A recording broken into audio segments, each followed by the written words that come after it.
Toliver Secret, Chapter 2. Ellen dreaded that trip to the pump. It would be good to stay in the safe, warm kitchen and never go out. A crackling fire on the hearth made bright lights on the copper pans and on the blue china plates in the cupboard. It made the quilt on the big bed look like a field of bluebells and shone on the bunches of dried herbs that hung from the shadowy rafters overhead. Ellen looked around. "This kitchen makes me feel happy," she said. "It makes me happy too," Mother said wistfully. "I used to sew and knit with my mother here by the fire. She taught me my lessons here at this big table, by this very window." On the table was a basket of clay curlers and combs and brushes, as well as a wig stand covered with a net and a half-made wig, white hair spilled from a wooden box. "We used to sit here and curl and dress the wigs for my father's customers, and help him make some of the wigs too," Mother added. "And now you and I dress the wigs for the redcoat officers," said Ellen. "Yes," said Mother sadly. "Here we are curling wigs for the soldiers who have come to defeat us, and there's not much you and I can do about it. These are terrible mixed-up times, Ellen." Ellen knew that well enough. Ever since the British Army came to New York last summer, she remembered the night in August when the alarm had come to their village. The British had landed on Long Island. Her father's thin face had been grim when he locked up his schoolhouse and rushed off with his musket to join the other men in the village militia. That very night, the militia had marched off to Brooklyn Heights to help General Washington's army defend Long Island and New York. In spite of all of her mother's pleading, Ezra went with him. He was only 15, but he could shoot as well as a man. "We'll send those cutthroats back to old King George," he had boasted. Everyone knew the brave patriots could drive the British out. Washington had driven them out of Boston last year, hadn't he? But the British had 3 times as many men as Washington had, and all of them well trained in war. They defeated him at Brooklyn Heights, and they captured New York City. They drove his army north, and in November captured Fort Washington, where they took 3,000 prisoners. People heard the news in stunned surprise.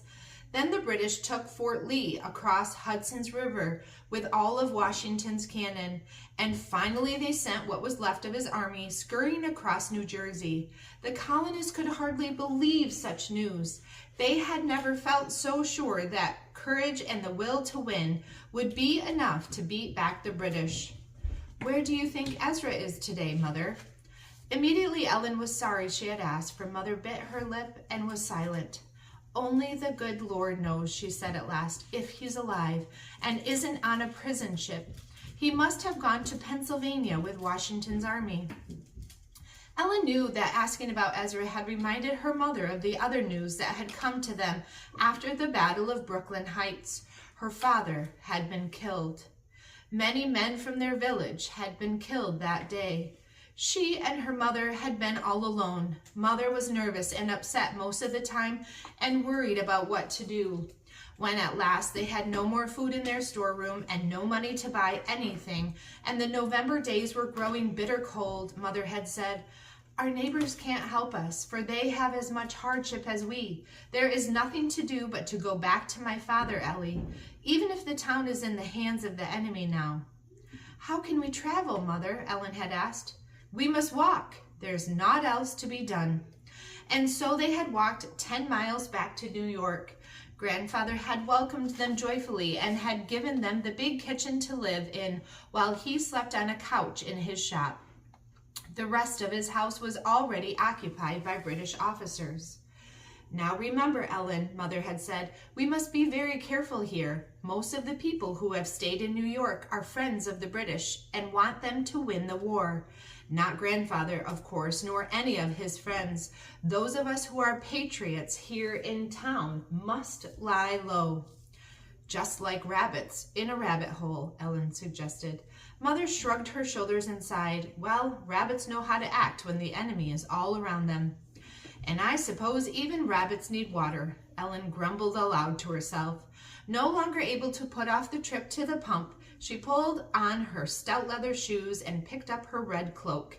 It was a good warm cloak that her mother had made, and it hung almost to the hem of her long wool dress. To stay safe indoors all winter would make her very happy, but of course, since the wooden bucket was quite empty, there was nothing to do but pull her cloak around her, cover her head with the hood, and start. She took a long breath. If she went very slowly, she might find that Dicey had gone home. Just go to another pump, Ellen. If Dicey bothers you, her mother said, don't go asking for trouble. Walking slowly through the barber shop, Ellen passed the counter that ran along the wall. On the counter were 5 china wig stands with painted gentlemen's faces beneath fancy white wigs. They looked, Ellen thought, as if they were smirking at her. Smiling like idiots, she said, and you don't even see that jar of leeches there beside you. The dark, slimy little worms lay quietly in the water that filled a big green jar. Barbers always had leeches handy to put on bruises and swellings. Ellen found them almost too horrible to look at. From the kitchen, she heard her mother call after her, "Mind the slippery steps, Ellen, and don't talk to strangers." Mother always said that every time she went out, and Ellen never talked to strangers. It seemed to Ellen that Mother worried about everything. With great care, Ellen crept down the icy steps of the barber shop and out onto the street. The air smelled of winter. Snow and sweet wood smoke mixed together. It was only half light in the early morning, but already the apprentices were sweeping the steps of the shops and brushing the snow from the signs overhead. As nimbly as she could, she dodged out of the way of carts and wagons that rumbled along slowly while their horses slipped and slid on the icy cobblestones. It seemed to her that every man with a wheelbarrow barked at her to get out of his way, and every workman with a load on his shoulders seemed to give her a shove. People were cross on a nipping cold morning. When she walked with Grandfather on Sunday afternoons, things were different, for he was friends with almost everyone in the neighborhood. Even when they walked down to the Battery or out Bowery Lane to the country, he always stopped to chat with friends. "Jump aside," shouted 3 girls as they sloshed along with full water buckets. Ellen hopped out of their way, just in time to get hit by a snowball. Across the street, the Brinkerhoff boys were knocking icicles down from the roof with snowballs. They hurled several at her, but she pretended not to notice. She had not even reached the corner when a tall, thin man with a tallow-spattered apron shouted at her roughly. "Look sharp now, girl," he roared as he pulled her against the wall, knocking her bucket from her hand and spilling his own baskets of candles. Down the busy street dashed 3 officers on big black horses. Without a glance to either side, they rode as if they owned the whole world. "Drat those redcoats," muttered the candlemaker. "The lordly way they push us around." He knelt down to gather up his candles. "Did I hurt you, girl?" "No, sir," said Ellen politely. She began to help him pick up his candles. The more she delayed, the more chance there was that Dicey might have gone home by the time she reached the pump. The neighborhood pump was only 2 blocks away, although it seemed like a mile to Ellen. As she came near, she could hear the old wooden handle creak and groan. A group of women and girls were waiting in line to fill their buckets. They huddled in their shawls and stamped their feet to keep warm. Ellen looked cautiously to see whether Dicey was there before she took her place at the end of the line.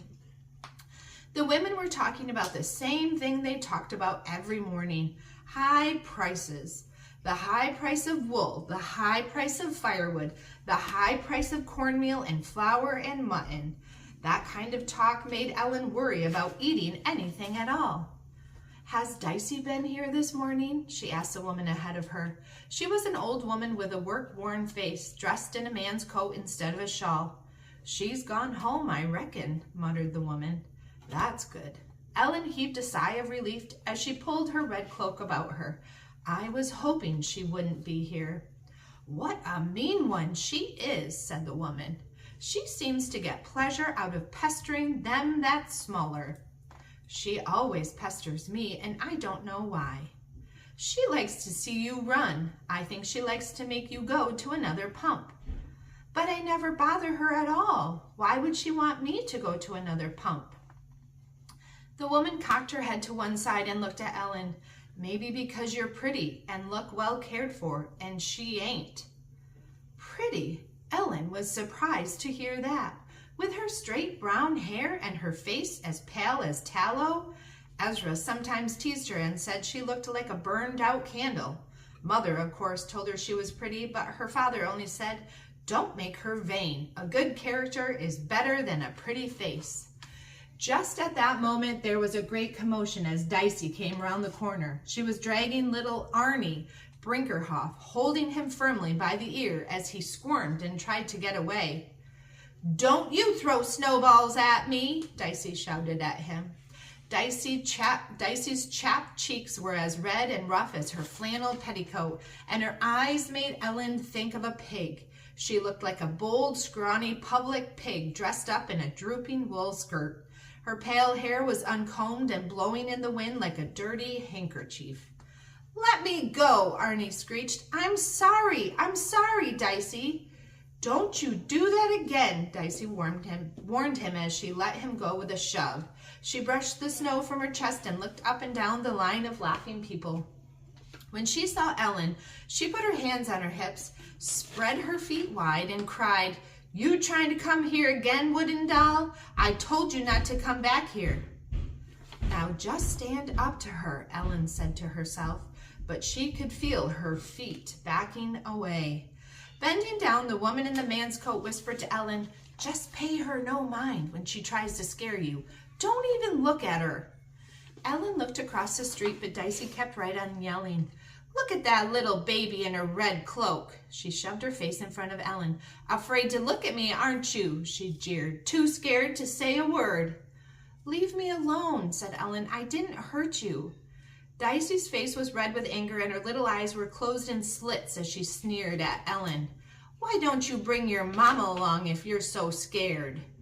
"Here now," said the woman in the man's coat as she stepped between them. "Just leave the girl alone." At that, Dicey's rough hands grabbed Ellen's bucket and threw it into the street, banging and bumping across the cobblestones. "Get your water out of the gutter," she cried. Ellen turned and ran. She could hear Dicey call after her, "And don't come here again." Ellen scurried across the street and hid behind a wooden cart. She hated herself for running, but she could not make her feet stop. She could hear Dicey's taunting laughter. "Don't you come back here putting on your fine airs." A workman with a load of kindling on his back kicked her bucket out of his way. Ellen scrambled in the gutter to get it and set off for the pump 2 blocks farther away. She was so angry she stomped along, kicking at the stones in the street and hurting her toes. "I wish I could be invisible," she said to herself. "I wish I could watch everything and nobody could see me." At the second pump, she took her place in line. Even here, a little old man was grumbling about the high price of firewood, and the women talked about the high price of flour and wool and mutton. Always the same talk. When it was her turn, Ellen pumped the wooden handle until her bucket was brimming with icy cold water. It was heavy, but she knew that if she carried home a half bucket, she would only have to come back again and run the risk of meeting Dicey again.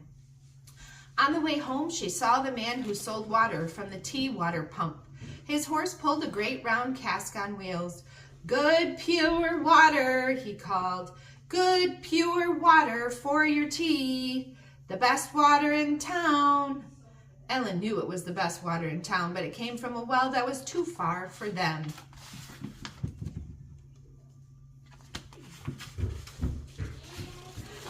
To carry buckets home. Grandfather said he used to buy the man's water, but now he thought it was good for Ellen to go out. "Good for me to go out," thought Ellen scornfully. "Someday I'm going to stay at home all the time and never go out." When she reached the step of the shop, she could see Grandfather coming toward her, hopping on one foot while 2 carpenters in leather aprons helped him. To her surprise, she saw that he had lost his hat and his wig had fallen down over his eyes. He looked terrible. Quickly, Ellen put down her bucket and ran to meet him. "What happened, Grandfather? Did you fall on the ice?" Grandfather looked angry and very worried too. I fell on the ice," he groaned. "If it hadn't been for my wig and my hat, I would have knocked myself senseless." One of the carpenters tried to comfort him. "Don't concern yourself, Mr. Van Horn. We'll make you a crutch." But grandfather only barked at him. "Better make me a new leg, that's what I need." He closed his eyes and moaned while the two men helped him up the steps. The door of the shop was flung open as Mother held out her arms to help him in. "What has happened to you, Father?" she asked in a distressed voice. "I've sprained my ankle," Grandfather said to her. "I can't walk at all. And what's to be done now, Abby? What's to be done now?"